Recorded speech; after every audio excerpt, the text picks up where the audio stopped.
looking mature, and stronger than anyone gave him credit for. While Naruto was busy playing the hero, Hinata lashed out, cutting through the guard of one of the Oto Nin, dropping him in a heap as she ran him through. Anko whooped like a siren as she slashed down another 3 in single stroke, and Tenten was counting out the times she'd blocked a strike that would have killed her, toying with her 4th opponent. Slicing through another of his kunai, she stabbed towards high head but instead dropped the tip and took him in the stomach. The other 4 were surrounding the motionless Kurama, waiting for her to stop spinning her bladed staff. They were unpleasantly surprised when their heads fell off. Kurama stopped whirling her naginata around, and poofed out of sight. Shadow clones, rule, the real Kurama said, giggling as she wiped the edge of her blades clean of blood. The girls surrounded Hinata as she shook, unable to believe she'd taken someone's life, even the life of someone trying to hurt her. After a few minutes of murmuring soft words, Shino stepped forward. "My thanks, Naruto," he buzzed. "We were at our limits. Another minute or two, and we would have been slain, and the girl either raped, or tortured." Naruto smiled briefly, then reactivated his sword, and spun, cutting another ninja in half. The unlucky sound ninja had been trying to sneak up on Naruto to assassinate him, but had kicked a stone and revealed himself. Naruto powered down his light katana and ordered, "Form up, Shino and Choji. We need your help. My team and I will head to the Hokage and do what we can to assist him. I want you to try and rescue as many civilians as you can. Here, take a few shadow clones with you, they'll take orders from you, and they can fight as well as I can." Naruto performed the jutsu, and 8 clones stood before him. They saluted, and then followed after Shino, who spilt the force in 2, 4 with him, and 4 with Choji. Ino and Sakura headed for the shinobi shelters in the lower town. They both knew they wouldn't be anything other than a liability. Orochimaru bellowed the 3rd Hokage, glaring at the cage through aged eyes. "Why are you doing this? Where is the real cage? Speak." Orochimaru grinned, his long tongue sliming between his pale, slug-like lips. My, how long it has been since we came face to face like this, isn't it, sensei? How have you been? Old. Me, I'm getting younger by the day." Saying this, Orochimaru reached up and pulled at the face he wore, the likeness of the cage of Suna. As he tugged, the skin tore away, and the original Orochimaru peeled out of it, like a bug from a cocoon. He continued, "As for the cage, he's dead. I ambushed him just on the border of the land of fire, killed him, and took his skin for my own. For all intents and purposes, I am the cage." Sarutobi's eyes widened upon hearing of his old friend's death, and he shook with rage he hadn't felt in decades. "Orochimaru, I should have killed you myself, but I entrusted Jiraiya with doing so. Evidently, he could not strike down the beast he once called friend." Sarutobi shrugged off his robes, and stood in tight-fitting ninja battlewear, and formed a few hand signs. He bit his thumb, and blood welled. Kuchio's no jutsu. An ancient monkey snapped into existence beside him, and growled at the snake Sanin opposite. "Well, old friend," the monkey intoned, "it looks as though our final battle together approaches."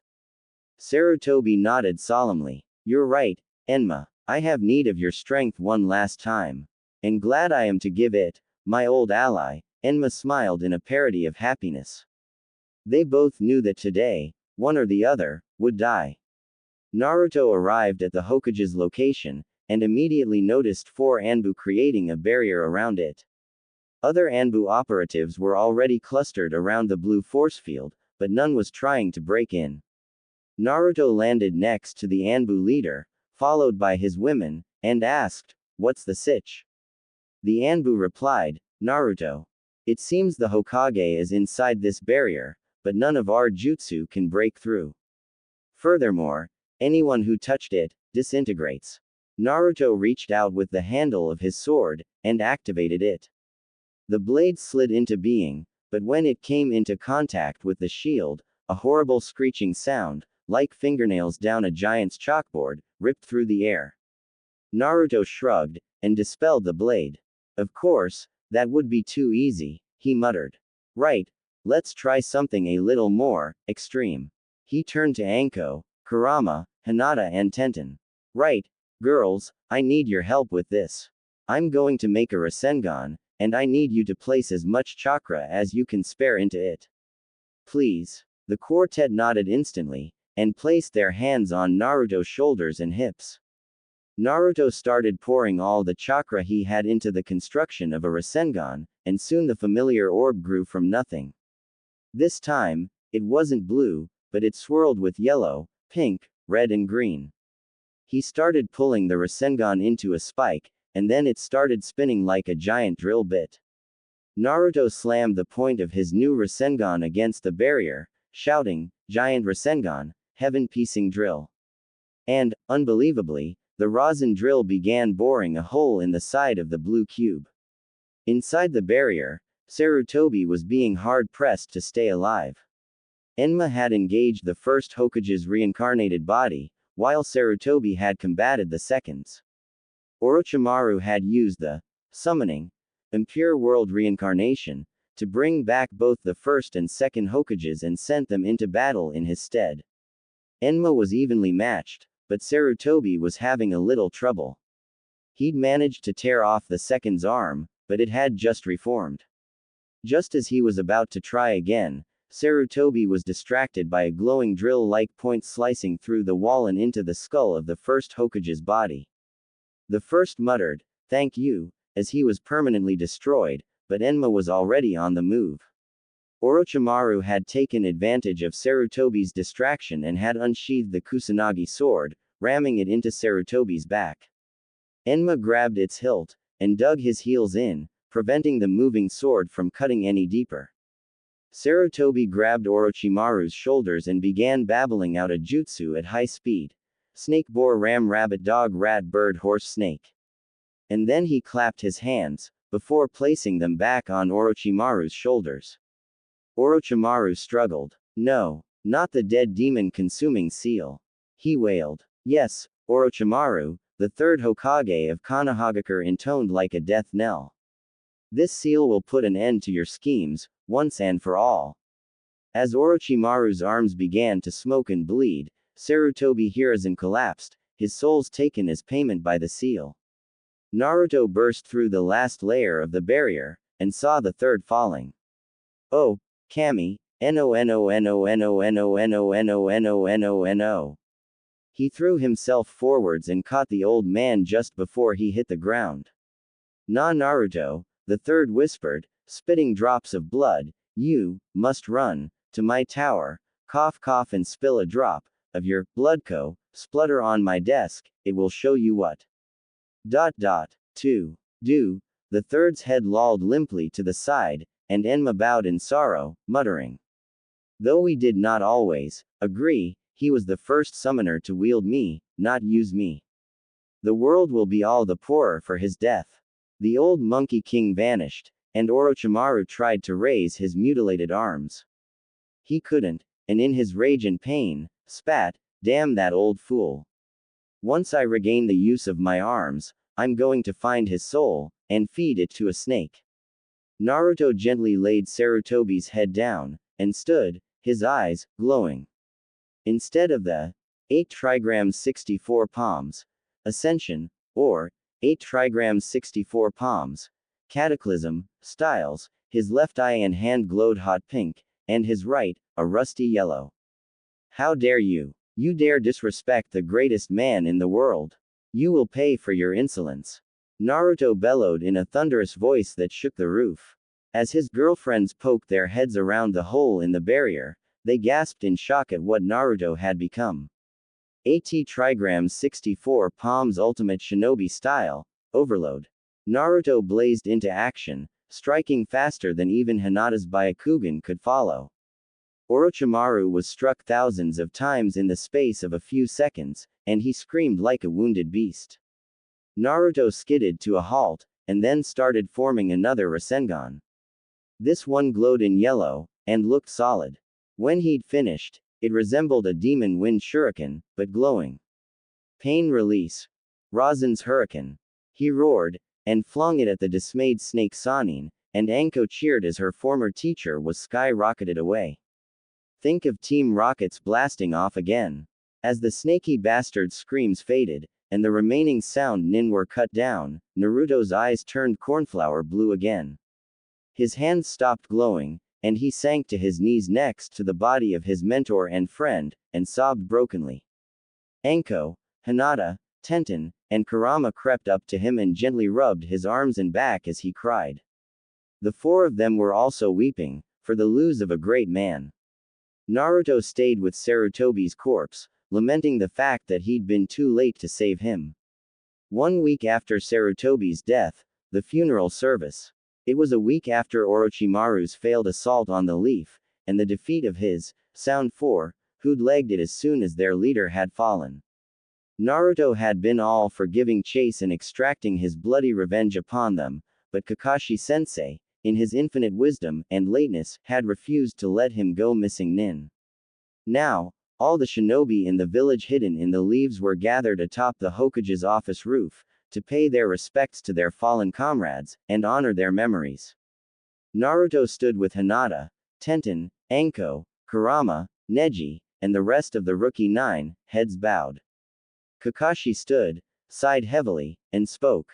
We defeated our enemies today, but at a heavy price. We are now without a Hokage. But, this is also a time for deep thought. We have held back the destructive plans of Orochimaru, the snake Sanin, and wiped out most of his forces. The Hokage fought Orochimaru, because he believed in us, and his belief made him strong. He believed that the whole village was part of his family, and he gave his life to protect and preserve us. We must not give in to despair, but keep striving to become better, for him, and for all those who gave their lives in the battle for the Leaf. This is what he would want for his precious people. The assembled ninja bowed their heads, and many were wiping away tears. Neji had removed his headband and hair cover, and was unashamedly sobbing. Hinata was clinging to Naruto as they both cried, and Anko was huddled down, comforting Tenten, both of whom had tears flowing down their cheeks. Kurama, who had actually spent a bit of time with the Hokage, when Kushina had been her host, was also weeping softly.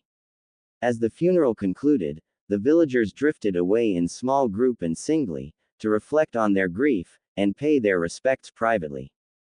Naruto gently separated from Hinata, and stood next to Neji. Neji looked sidelong at him, and said, I just can't believe it. The Hokage, dead. We are now weaker than we have ever been, and spiritually poorer, too. Sarutobi-sama was the best man in this village, and he knew it. But, he was a humble man, brave, proud to be a ninja of the Leaf Village. I just don't know what we'll do without him. He saw that Naruto was fidgeting, and was about to look away, until he noticed Naruto's chakra flaring slightly. Before he could move, Naruto finished his hand signs and pressed the tip of his index finger to Neji's forehead, directly in the center of the caged bird seal, applying a scrap of paper with a sealing circle on it to the mark. Single-use seal. Caged bird's destruction. Naruto yelled, and the seal disintegrated, peeling away in shards. Neji stood there, stunned. What did you do, Naruto? Neji whispered. Naruto gave him a sad smile. Neji, you're free. I spoke to Hiashi-sama, and explained the bet we had, and he agreed to let you join my clan, the Namikaze. You are no longer bound by the caged bird. Instead, you are now a main house member, and my brother in name, if not in blood. Welcome to the family, Neji. Neji could only blink, before falling to one knee. You have given me the greatest gift anyone could ever give, my freedom. Bowing, he stood, and grasped Naruto by the shoulders, before pulling him in for a hug. If you ever need anything, just ask. Naruto patted Neji on the back, and said, well, the Hokage told me that he'd left something for me in his desk. Let's go see what it is, shall we? Neji nodded, and placed his Hittite back on his brow, but discarding the head cloth. He had no need for it now. Hokage's office. Naruto opened the door, and walked straight to the desk, Neji in tow. He looked furtively around, and then pulled out a kunai, slicing the ball of his thumb open. A thin stream of ruby-red blood dripped on the desk, and a seal shimmered for a second, before raising the top of the desk in a smooth, automated motion. Inside the desk, there lay a bundle of cloth that Neji recognized immediately. That's the fourth Hokage's cloak. Naruto picked it up, and put it on, turning to Neji, and posing. How do I look in my father's cloak? Neji's jaw dropped. Your father. You mean the fourth is your dad? Naruto smiled and nodded. Didn't you know his surname was Namikaze, until he married my mom? Neji shook his head in wonder. Just who are you? Naruto Uzumaki Namikaze. He thought, then reached in and pulled out a pair of scrolls. Hey, Naruto, this scroll is a CRA scroll. Naruto looked over. CRA. You mean that shinobi group from Era no Sato? Neji shook his head in amusement. No, Naruto, CRA, not Ira. This scroll is the Clan Restoration Act, and it allows you to take multiple wives. You've been given a triple clan restoration dispensation. You are hereby tasked with the revival of 3 clans, the Uzumaki, the Namikaze, and the Senju. Neji put the CRA scroll down, and handed the other to his friend. Naruto opened it, and gasped. Wow. Neji peered over his shoulder, and his eyes bulged. This is the Hiraishin. They chorused. As they finished shouting, a voice called, Who's there? You're trespassing in the Hokage's office. Oh shit. Naruto slid the desktop down, and grabbed the stuff he'd removed, sealing them in a scroll, and jumping out the back window, followed by Neji. A moment later, the door opened, and Asuma looked through, saw no one, and shrugged. Must have been my imagination, he mused, shutting the door. Namikaze compound. Naruto unsealed the cloak and scrolls, laying them out in the library, before picking up the Hiraishin scroll. Another of my father's secret jutsu. He licked his lips at the thought of his dad's awesome techniques, before unfurling the parchment. A single piece of paper fell from the scroll, and Naruto caught it, lifting it to his eyes. Dear son, the note read. If you're reading this, then that means I'm dead, and that kinda sucks. I'm sorry I never got to spend time with you, but I didn't really get the chance. I mean, giant angry fox spirit, people dying, the leaf village on the verge of destruction, makes quite hard to do any father-son bonding. Unless you like that sort of thing. If so, cool. Anyway, this scroll contains my signature technique, the Hiraishin, or Flying Thunder God. It's pretty awesome. _. So, I hope you've made good, but I wouldn't be too surprised if the civilians are being a bunch of.